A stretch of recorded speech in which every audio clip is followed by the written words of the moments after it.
I'm Noah Ellison, 33. The last time I saw my father, he mocked my startup in front of 200 wedding guests.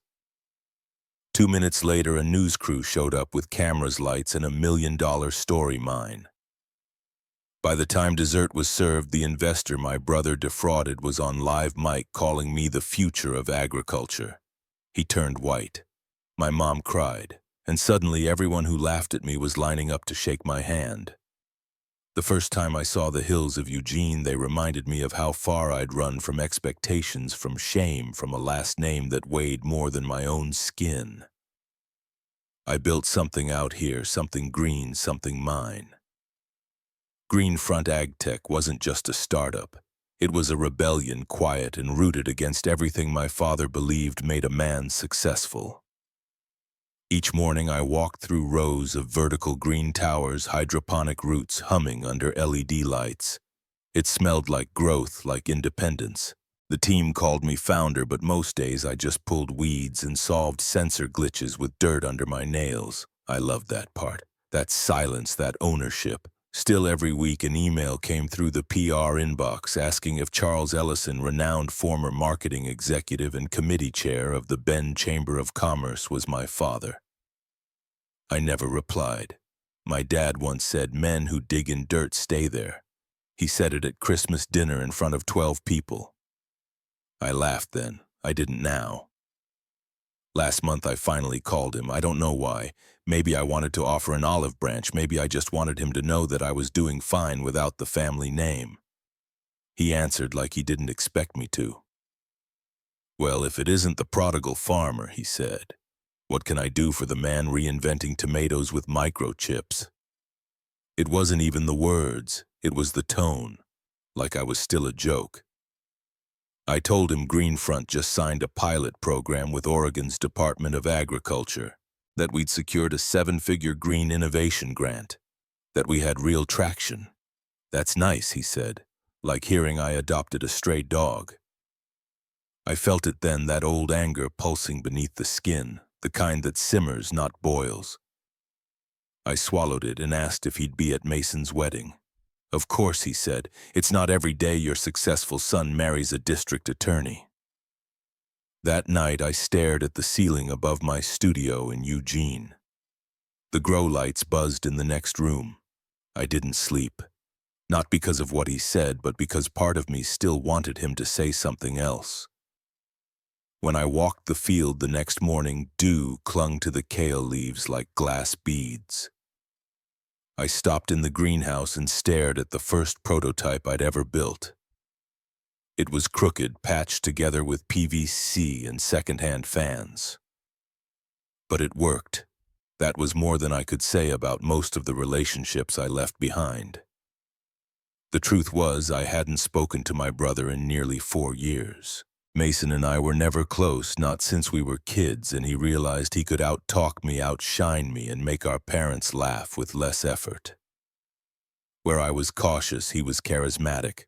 Where I built, he sold, and he sold well. When Mom emailed me about his engagement last winter, it felt more like a public service announcement than a family invitation. Still, her voice cracked over the phone when she mentioned the wedding. "It's going to mean a lot to your father if you come," she said. I didn't answer, but I showed up, quietly, alone. Now the invitation sat on the table near my sink, a thick ivory envelope with embossed gold lettering. "Mason Ellison and Rachel Dean request the honor." It looked expensive, tasteful, just like Mason. Olivia noticed it one morning when she came by with samples from the soil testing lab. She tilted her head and asked if I was going. I hadn't told her much about my family, just enough. She didn't press. That's something I always appreciated about her. She knew when silence said more than answers. I made coffee, handed her a mug, and changed the subject, but my mind stayed on it. The wedding, the weight of old rooms, of old names. Later that day, as I tightened bolts on the irrigation rig, my phone buzzed. A text from an unknown number. "Looking forward to seeing you next week, big bro. Don't bring the lettuce." Mason. I stood there, grease on my fingers, sun hitting the edge of my shoulders, and stared at those words until they blurred. That wasn't just a message, that was a jab straight from the past, and that's when I knew. I wasn't just going to attend that wedding. I was going to walk in with every inch of who I'd become, whether they liked it or not. I still remember the color of the sky that night, gray like unwashed linen, low and heavy. I had parked my old Honda by the curb, engine still running, hands shaking, heart thudding like it knew something I didn't. Inside the house, Mason's voice echoed with fake calm while Dad paced like a general. I was barely 20, home for winter break from Oregon State, and about to become the scapegoat for something I barely understood. The papers Mason handed me were crisp and cold, pulled from a thick manila envelope like they were nothing. Just a formality, he said, some transfer for tax purposes. A side investment for the family to help Dad. I remember hesitating, reading the words I barely understood. Mason rolled his eyes, nudged my shoulder. Come on, it's Dad's, we're just doing some restructuring.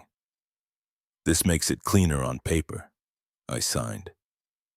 It didn't feel wrong then, just bureaucratic, legal, helping.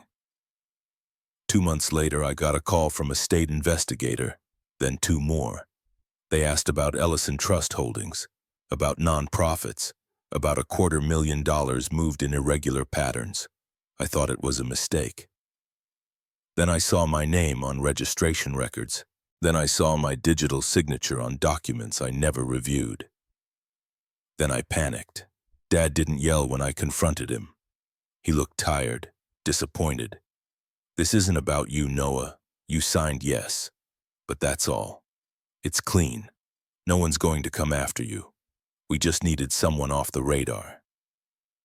I didn't sleep that night. I didn't sleep the next. Mom knocked once on my door but never came in. When I asked her if she knew, she didn't answer. Just said, "Your father handles business." That was when something inside me collapsed. Not from anger, from clarity.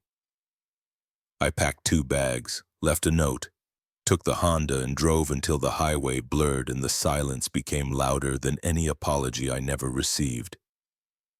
I ended up in a town outside Pendleton, rented a room over an old barn, took work wherever I could, cleaning pig pens, fixing broken pipes, eventually landed at a community garden project where they let me sleep in the tool shed for a month. That's where I met Grace. She ran the garden like a retired general and taught me how to grow without wasting a drop of water. She never asked what I was running from, just handed me a pair of gloves and said, "If your back aches, it means you're doing it right." For the next few years, I disappeared. No phone, no bank account under my name, no social media. I rebuilt myself with seed catalogs, broken greenhouse panels, and sunburned arms. I learned about micro-irrigation solar panels and how to program basic sensors to track nitrate levels in soil. Mom emailed me once every few months. Short, dry updates. Hope you're okay. Let me know if you need anything. Love, Mom. I never replied. Then one day I did. I sent her a picture of the first lettuce we sold at the co-op. No message. Just the picture. She never responded. Years passed. I moved closer to Eugene and started Greenfront with a grant and 6 people who believed food didn't have to destroy the planet. We worked long days, ate standing up, slept on floors. I forgot birthdays, missed funerals, didn't go back not even when Aunt Clara passed or when Mason made partner at a consulting firm and threw a party Mom accidentally copied me on.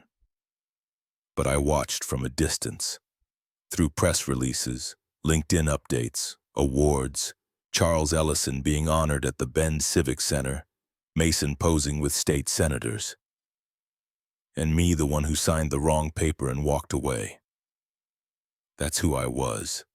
That's who they made me. But not anymore.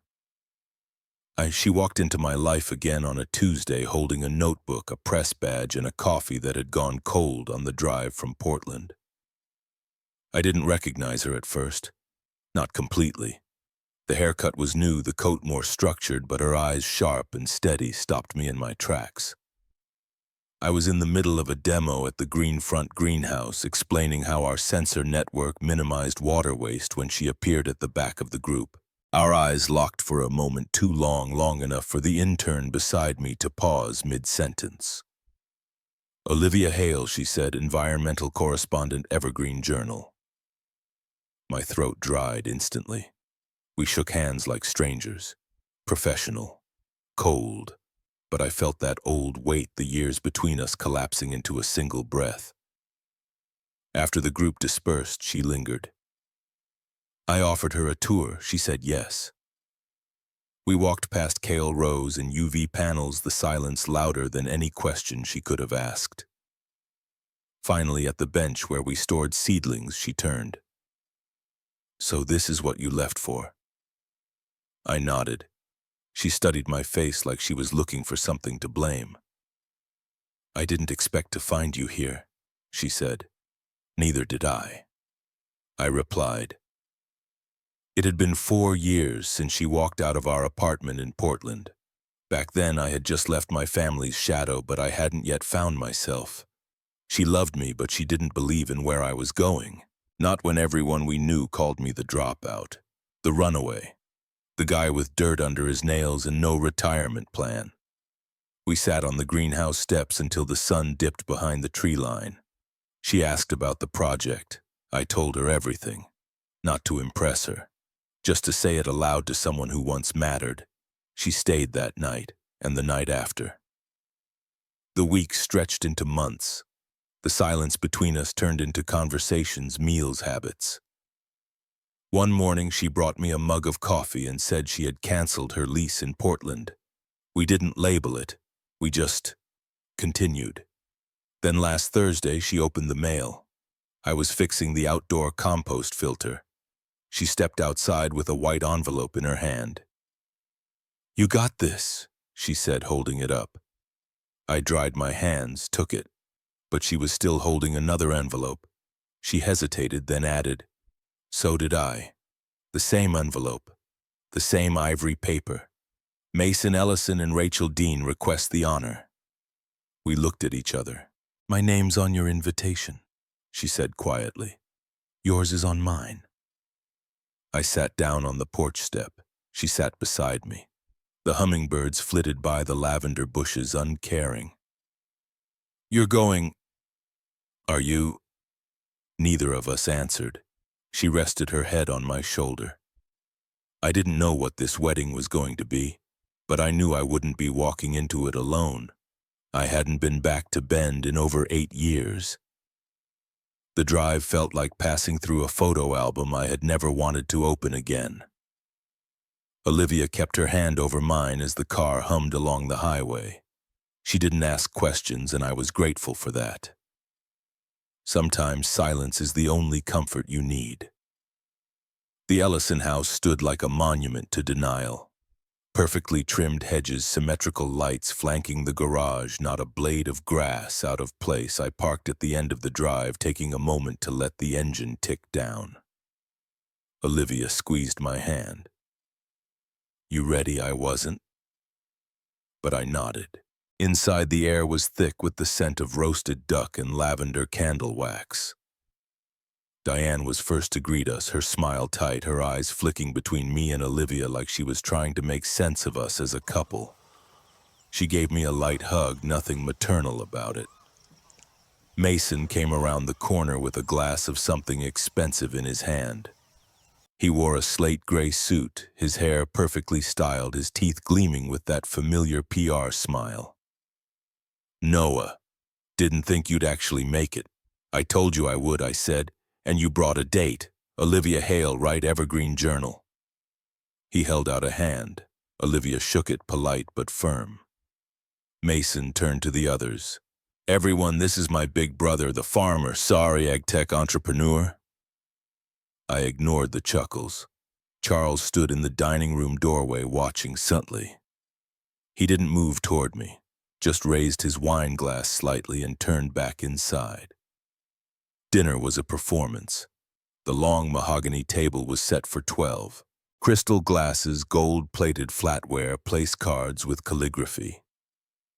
I sat across from Mason Olivia beside me. Diane poured wine, asked about the drive, pretended not to hear the silence between Charles and me. Mason dominated the conversation, regaling the table with news of his latest Series B funding. $4.8 million, real estate fintech, national clients, scalable platforms. You know big boy stuff, he added, shooting me a grin. That's great, I said. Greenfront just closed a $1.2 million round, private and state-backed, vertical farming in food deserts. The words hadn't even settled before Mason snorted. You're serious? That sounds like a GoFundMe campaign. Did your interns pitch in $10 each? A few people at the table chuckled nervously. Olivia didn't smile. She leaned in slightly, her hand resting on my arm. I let the silence stretch. Mason poured more wine. Charles cleared his throat and asked about the weather. Diane mentioned a new yoga studio in Bend.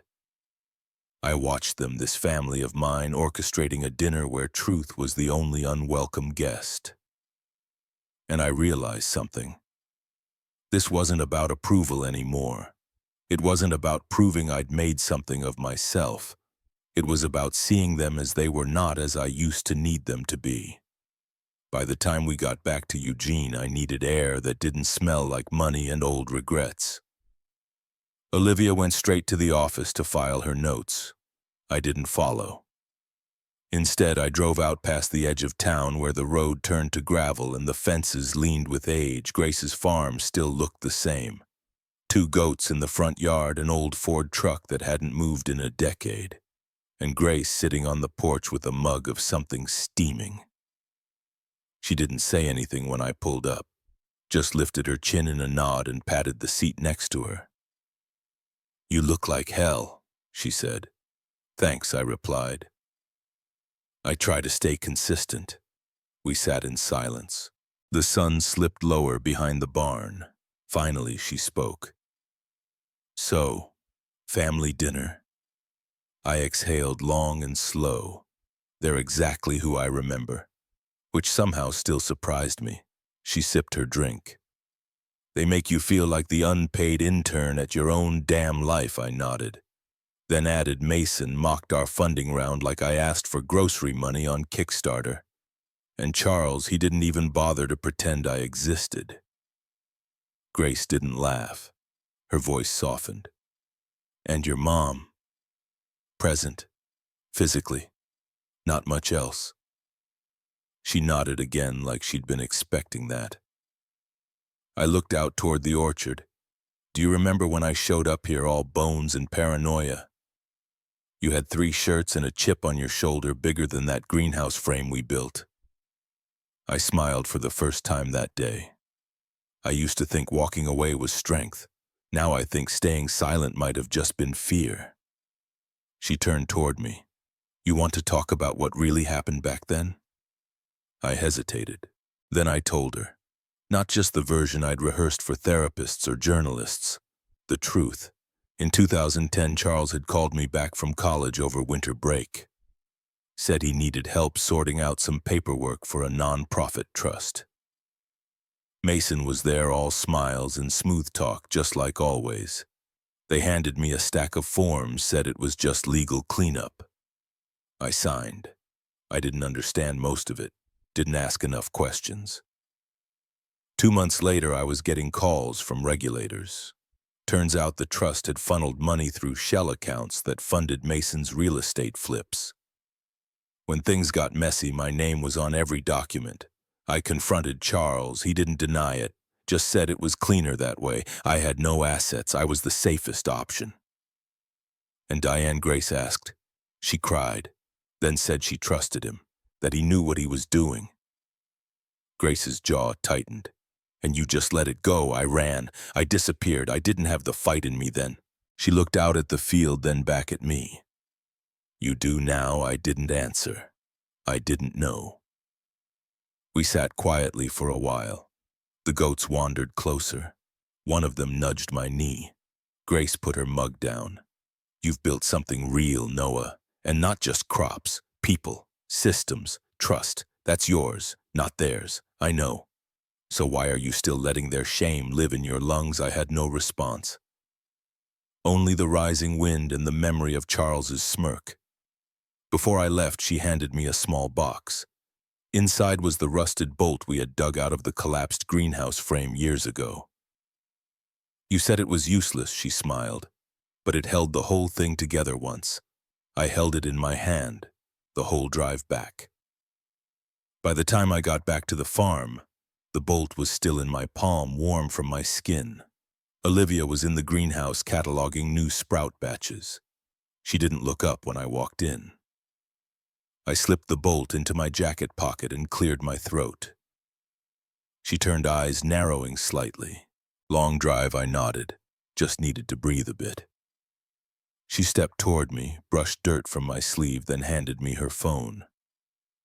Call came while you were out, from Portland, a producer. I stared at the number on the screen. Unfamiliar, but the message beneath it was clear. We're featuring you, she said. Greenfront, the new face of sustainable agriculture, some project called Next Green Giants. They want to film a segment. Next week. My mind clicked through the logistics. Our farm wasn't camera ready. The tech was clean, but the crew's break room still had a leaky window. Olivia watched my face as the thoughts scrambled. I haven't said yes, she said quietly. Why not? Because I wasn't sure if you'd want the attention, especially now. I nodded slowly. Cameras weren't the problem. Exposure wasn't the problem. Timing was. They want to shoot at the farm, I asked. She hesitated. They actually asked if you'd be willing to do part of the shoot off-site. In Bend. Said it'd be powerful to see your return home contrast the roots of where you came from with what you've built. I let out a short laugh. Of course they did. Her fingers grazed my arm. We don't have to do this. Just say the word. No, I said. Let them come. 3 days later, I was on a Zoom call with the segment's director. The face that popped on screen made me lean back in surprise. Cam Rivera, lean, bald, fast-talking. Same guy I testified for in 2022 when his documentary on synthetic fertilizers got pulled into a lawsuit. I had been the whistleblower back then, helped him link soil samples to cancer clusters in rural schools. That case nearly derailed a billion-dollar acquisition. You, he grinned. I was hoping they'd land you. Didn't know you were behind this, I said. Well, the planet's still burning and Big Ag still sucks. So I figured if we're profiling the future, we better start with someone who actually gives a damn. We talked logistics. He wanted to shoot interviews at the greenhouse, drone footage of the solar fields, and a sit-down at a local market where Greenfront sold produce. Then came the kicker. Final day's shoot is in Bend. Wedding weekend, right? I paused. You know about that? He shrugged. Public record. Besides poetic symmetry sells. I didn't respond. He leaned in. Look, you don't owe them a performance. But imagine the story arc. Legacy, rejection, redemption, all of it on film. No actors needed. I didn't say yes, but I didn't say no. After the call, Olivia found me cleaning tools in the shed. She folded her arms. So, he wants to follow me to the wedding. She exhaled. Hard. That's a lot. I know. You okay with it? I don't know. She sat beside me on the bench. For a while, we just listened to the wind rustling the greenhouse panels. He's right, I said. There's a story there, and maybe I'm finally ready to tell it. She rested her head on my shoulder. Then let's tell it. We pulled into Sun River Resort. As the sun dipped low behind the pines, casting long golden fingers over the water. The ceremony was long over. The reception buzzed in full swing lights strung across the trees in a string quartet playing something too elegant for the kind of tension curling in my stomach. Olivia squeezed my hand as we stepped out of the truck. "You ready?" she asked. "Not even close," I said. We walked across the lawn past tables of finely dressed guests sipping champagne. Some turned curious. Others stared. A few recognized Olivia from her reporting, but most had their eyes fixed on me like they'd just seen a ghost crash a gala. Mason found us before we reached the main tent. His tux was flawless, his smile even more so. He threw his arms wide. "Look who showed up after all. You clean up better than I expected, brother." He leaned in and kissed Olivia's cheek like they were old friends. She stiffened. Charles stood nearby, hands folded behind his back like he was inspecting a drill formation. His nod was curt. "You're late," he said, "but I suppose better than not showing at all." "Thanks for the warm welcome," I replied. Rachel appeared then, glowing in ivory, all grace and PR poise. She hugged Olivia and shook my hand like I was a donor at a campaign event. I couldn't tell if she knew the history or just chose to ignore it. Inside the tent, waiters passed hors d'oeuvres on trays and someone made a toast I didn't catch. Olivia tugged me toward a quieter corner where a tall woman in a sleek navy dress stood swirling red wine. "Emily Ross," Olivia whispered. "Angel investor, wrote an op-ed last year about ethics in venture capital." I nodded. The name rang a bell. Then it hit me. One of the exposés Olivia worked on had mentioned her. A lawsuit. Fraud in a tech deal. We were about to pass when her gaze snapped to mine. "You're Noah Ellison," she said. Her tone wasn't sharp, just surprised. I offered my hand. "That's me." She shook it firm. "I read about Greenfront. Didn't expect you to be here." "Family wedding," I said. She looked past me toward Mason, who was laughing with two congressmen near the dessert table. "Interesting family." Olivia stepped in. "We met once, Ms. Ross. I'm Olivia Hale. You gave a keynote at the Green Tech Forum in Seattle. You spoke about rebuilding founder trust." Emily's eyes lit with recognition. "Ah, yes. I remember you." Smart questions, hard room. We made small talk, but there was tension under the surface. She kept glancing at Mason, and I wondered just how tangled their history was. Later, as the band started playing and couples drifted to the dance floor, Emily reappeared with a glass of bourbon and handed it to me. "Just in case you need armor," she said. "Thanks," I replied. She leaned in slightly. "Watch your back tonight. Not everyone here is happy you're in the spotlight again." Before I could respond, she walked off toward the bar, her heels silent on the turf. I turned to Olivia, whose brows were drawn tight. "You okay?" I asked. She nodded. "That woman doesn't say things lightly." I downed half the bourbon in one gulp. The night had only just begun. The waitstaff moved like a choreographed dance around the candlelit tables, setting plates with silent precision. I sat with Olivia at one of the long wooden tables under the string lights, watching Mason glide from group to group like a man rehearsing his acceptance speech for a role he already believed he deserved. Rachel stayed close by, smiling tightly at the older guests, nodding at every compliment like she had trained for it. My seat was 3 spots away from Charles, who hadn't said a word to me since our arrival.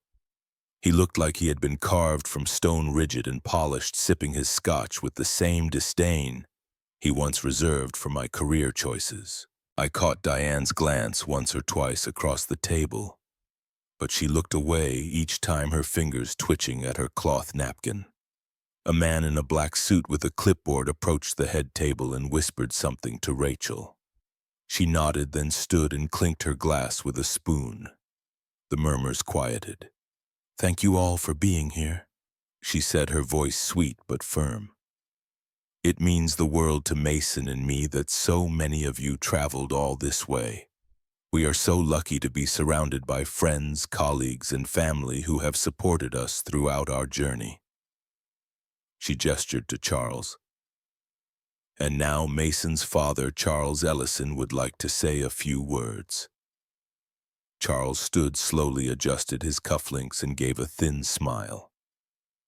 The kind you give before saying something you know might land hard. Thank you, Rachel, and thank you to everyone here tonight. It's a rare thing to see a room so full of excellence and ambition. Looking at my son, I see the culmination of what this family has always strived for. Success, respect, leadership. He paused, letting the praise settle like dust over the table. Not everyone takes the traditional path. Some forge their own, digging through the dirt, trying to grow something. Not all of us choose the path of prestige, of purpose. A few polite chuckles, mostly silence. Mason laughed louder than anyone, but Mason Charles continued, turning to him.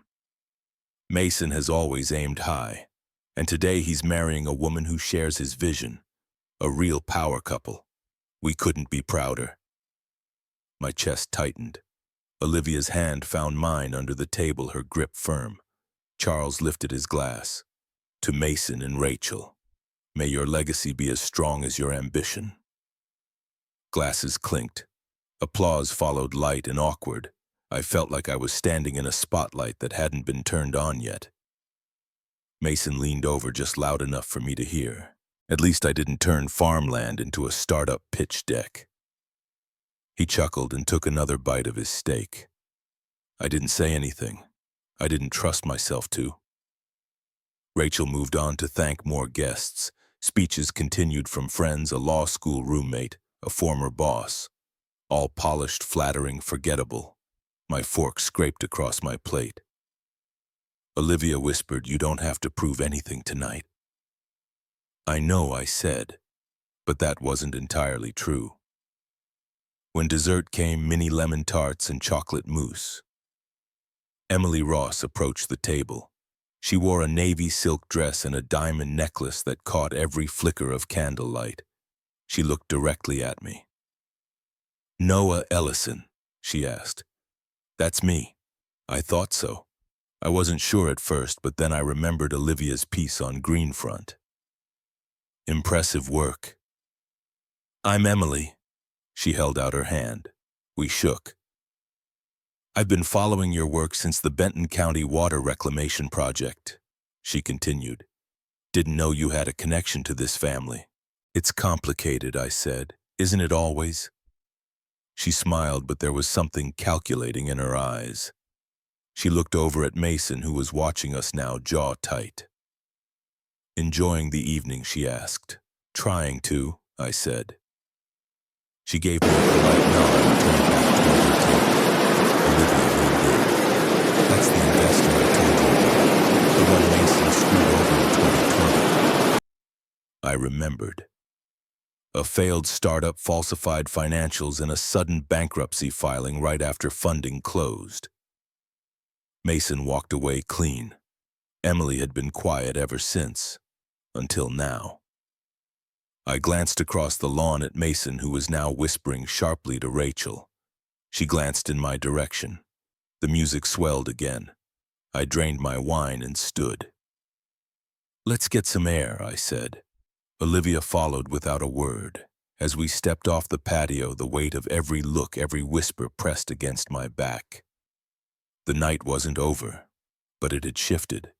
I could feel it in my bones. I was stepping toward the bar again when I heard my name echo across the garden. "Noah Ellison. Is Noah Ellison here?" Heads turned. My heart thumped. I looked toward the source of the voice and saw a cameraman with a large shoulder rig and a bright light mounted on top, panning across the crowd. Behind him, a small woman with a clipboard waved in my direction. "There you are," she said. "We're rolling in too." I blinked. Olivia stood, her hand squeezing mine hard enough to ground me. Right the chute. I had almost forgotten. The camera crew from Evergreen Journal had arrived on time, on schedule as promised. I hadn't expected them to find me this quickly or to be quite so visible. Charles stood slowly, face blanching. Mason froze mid-laugh, champagne flute halfway to his lips. "Wait, what's going on?" he asked, voice sharp. I stepped away from the table and toward the growing cluster of guests now parting to let the crew through. The lead producer, a man in a denim jacket and headset, grinned and extended a hand. "Noah, great to meet you in person. We're good to go if you are." I glanced back at the table. Every Ellison face wore a different flavor of confusion. Diane looked like she might faint. Charles was clutching the arm of his chair. Mason's brow had folded into a knot. "Actually, someone else is joining us too," the producer added. Out of the crowd stepped Emily Ross. Her presence sliced the air. She wore a navy pantsuit, subtle but commanding, and her eyes narrowed slightly when they landed on Mason. Then she turned to me. "Noah, it's been a while." I nodded. "Emily, I didn't know you were involved with this." She smiled. "I'm funding it." The producer gestured for us to stand in front of a sleek backdrop with the Evergreen logo. Lights came on. A boom mic dropped into position. "This won't take long. Just a few shots of you with the crew, some interview footage. The full profile airs next month." Charles took a step forward. "Excuse me, what is this about?" he asked, voice shaking with suppressed anger. Emily answered without looking at him. "It's about the future. Greenfront's future. The country's too." The murmurs in the crowd were growing. People pulled out phones. I saw the wedding photographer subtly angle his lens toward us. Mason stepped closer, face tight. "You're backing him." "Seriously?" Emily didn't flinch. "I learned a long time ago to bet on vision, not volume. And just like that, I was being mic'd up. The producer asked me to speak about my journey, my work, my goals. I kept it simple, honest. We're trying to bring food security to places that need it most, using tech to make sustainability scalable. It's not glamorous, but it works." Olivia watched from the sidelines, tears brimming. I saw her swipe one away quickly. The camera light faded. Applause broke out, awkward at first, then steady. The crowd that had been milling around the cake table was now clapping. A few guests approached for selfies. One woman asked for my business card. Back at the head table, Charles sat down hard, hands clenched. Mason stormed off toward the valet circle. I stood in the middle of it all, stunned but steady. I wasn't invisible anymore. And it wasn't because I demanded attention. It was because I had done the work, and now the world was finally looking. The camera flashes hadn't stopped since the segment aired. One minute I was the punchline, and the next I was being asked which sustainable polymer we used in our irrigation rig by someone who had just dismissed me as the salad guy. A few younger guests asked for selfies holding their champagne flutes like microphones. It wasn't ego I felt. It was a strange kind of validation, the kind that didn't need applause to settle in. Mason was nowhere in sight. Neither was Charles. Olivia stood close, her arm hooked gently into mine like an anchor. Emily had vanished after her on-camera moment, but her words lingered like a wake-up bell none of them could snooze. Greenfront is the future. Guests drifted back toward their tables, murmuring now in curiosity, not judgment. A woman in a lavender dress said she taught sustainability at Reed and asked if I'd consider guest lecturing. A man in his 60s said his daughter wanted to build aquaponics in Arizona and could she call me sometime. All of it felt surreal. I kept my voice calm, my posture still. Olivia leaned in. "You okay?" I nodded, but I wasn't sure. The air was different now. The stage had shifted and I hadn't asked for the spotlight, but there it was. Then I saw her, Diane. She stood near the back of the tent, half hidden behind a pillar of orchids. Her hands were clenched around the stem of a wine glass. When our eyes met, she didn't smile. She didn't look away. I excused myself and crossed the tent. She met me just outside beneath the overhang near the catering prep area. It was quieter there. The murmur of plates and the occasional clink of glasses reached us like echoes. She looked older than I remembered. Not aged, just tired. "Noah," she said, and her voice cracked. I waited. I should have stopped him. I should have told you everything when it happened. She looked down at the ground, then back at me. Her eyes glistened. "That night when you left, I wanted to go after you. I wanted to explain, but I didn't. I let your father convince me it was better this way, that it would all go away, that you'd be fine." Her voice was shaking now. "I wasn't fine," I said quietly. "I know." She stepped closer like she wanted to hug me, but I didn't move. I was afraid, she admitted, of losing him, of losing everything we built, but we lost you instead. Silence sat between us like a third person. Heavy, familiar. He used you, and I let him. Mason knew. He always knew, but he never paid for it. You did. I looked at her for a long time. This woman who had once tucked me into bed during thunderstorms, who'd taught me how to cook eggs and drive stick shift, who had also stood by while I was sacrificed for their image. I didn't say I forgive you. I didn't say anything. She reached for my hand. I let her take it. "I'm sorry," she whispered. We stood there in the quiet until someone called her name from inside. She gave my hand a final squeeze and left. I didn't cry. I didn't collapse. I just stood there feeling every second of the years that had passed, the weight of silence, the space between what we needed from each other and what we gave instead. Olivia found me a few minutes later. She didn't ask what happened, just took my hand. "I think we should leave soon," she said. "It's not our party anymore." I nodded. As we walked toward the car, guests still mingled. Some watched us go. Others returned to their wine and laughter, the kind that always came easy in families that never broke apart. But I didn't feel bitter. For the first time, I wasn't running from them. I was walking toward something entirely mine. Monday mornings used to mean opening the greenhouse by myself, checking irrigation logs and sipping lukewarm coffee as the fog lifted off the hills.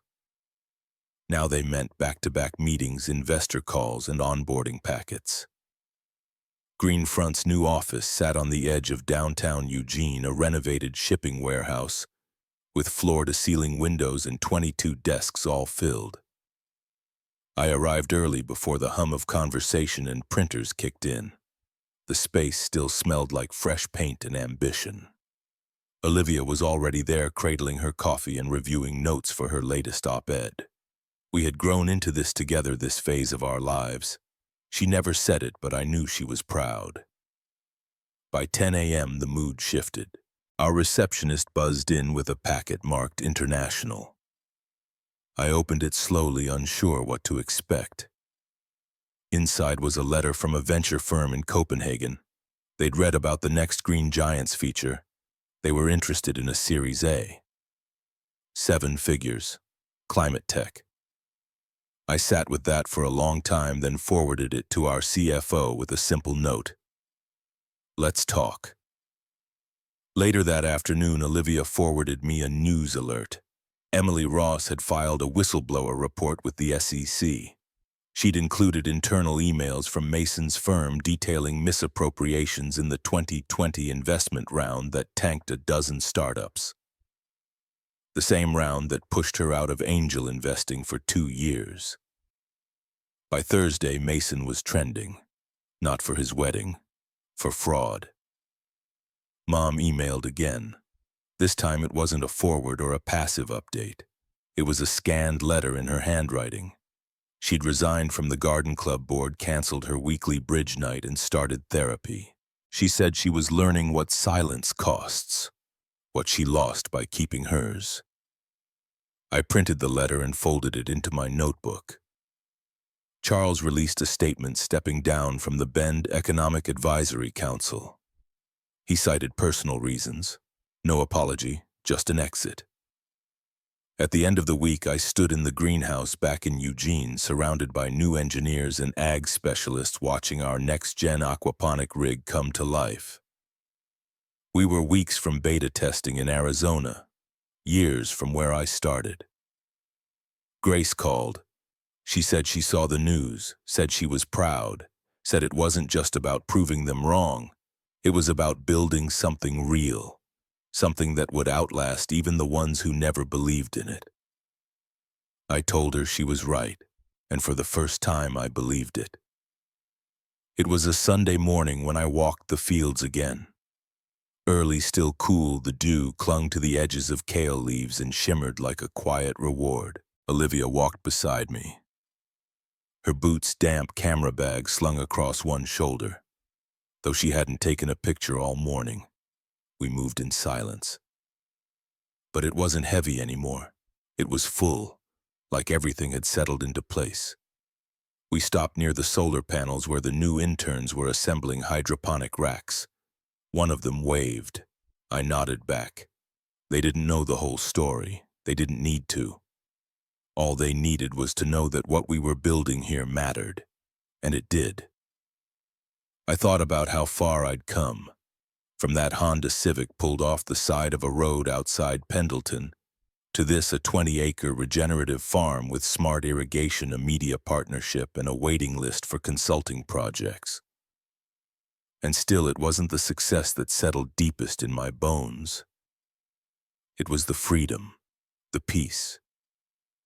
Olivia had told me once back when she was still writing freelance in Portland that stories never end where you think they will. I believed her now more than ever, because even as the dust settled around Mason's investigation and Charles resigned from the Bend Commerce Council, I didn't feel victorious. I felt released. Emily sent me a thank you note a week after the wedding aired. She said Greenfront had received 6 investment inquiries in 48 hours, that the public was starving for authenticity and somehow we had managed to serve it. I reread Diane's letter, the one she sent after the wedding. The handwriting was tight, deliberate. She didn't beg, she didn't excuse, she simply told the truth. That she had watched my father build an empire of image and she hadn't known how to fight it. That she didn't expect forgiveness, just a chance to start something honest. I hadn't written back yet, but I would, in time. Mason's indictment came in the fall. Securities fraud, misrepresentation, investor deception. The kind of charges that didn't just dissolve with press statements. I didn't celebrate. Olivia showed me the headlines and I just nodded, then went back to the irrigation plans for the new build site in Medford.